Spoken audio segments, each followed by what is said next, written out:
like all this, I've said so many times in my life, I have no clue how many career starts I've made over the last decade, but so many times that I've left a game, and let's not talk about the games that I've done really well. Let's talk about some of the games where I haven't done well. And I've walked off the mound and I'm like, you know what? Like I didn't get beat today. Like I beat myself.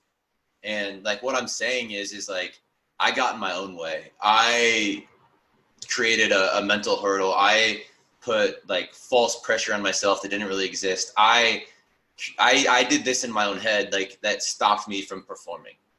I've had this same conversation with so many guys. Like I was like, you know, I had like maybe 4 years of service time in the big leagues at this point in Miami when Trevor Richards and Caleb Smith and Pablo Lopez and all these guys started showing up that were like all these actual like just rookies in the big leagues trying to like, and they had a lot of questions and I was the oldest guy. So like they came to me and I remember sitting there talking to them so much about that exact thing, about this like idea of fake pressure that we put on ourselves as pitchers when really the pressure's on the guy in the box. Like going to the National League showed me how hard it was to hit.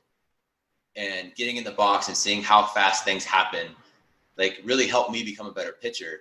And then you realize that the pressure's on the guy in the box, and like you have all these defenders, you have these certain angles that they have to hit it in. Like it's just there's a lot more that they have to do, and it allowed me just to relax and become a better pitcher. And so I realized that like a lot of times we create these hurdles in our own head, and if we can just get those out of the way, like we're just running the straight line down the track instead of taking a couple steps and trying to jump a hurdle, a couple steps trying to jump a hurdle. It's just we get out of our own way and we become better pitchers. Day one, I was handed a piece of paper in the Oakland A's minor league system, and it was a pyramid, and it had all this stuff written down. And at the very top, they said one pitch at a time.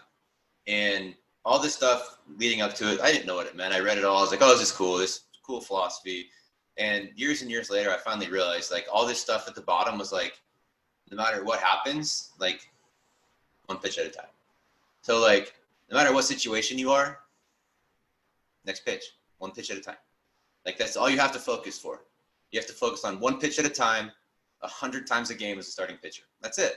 And so what Gil Patterson was really trying to hammer into us was that like, you're never out of it. You're always one pitch away. Just make the next pitch. Like no matter the situation, just make the next pitch. And once you can like finally like grasp that as a pitcher, like the only thing that really matters is what I do with the ball now. And then you execute that pitch or you don't execute it. Okay, what do I do now?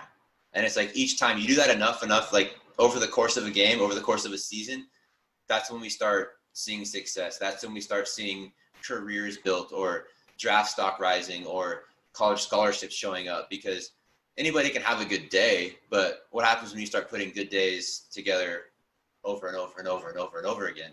And so all that stuff boils back down to the exact same thing every single time, and that's one pitch at a time.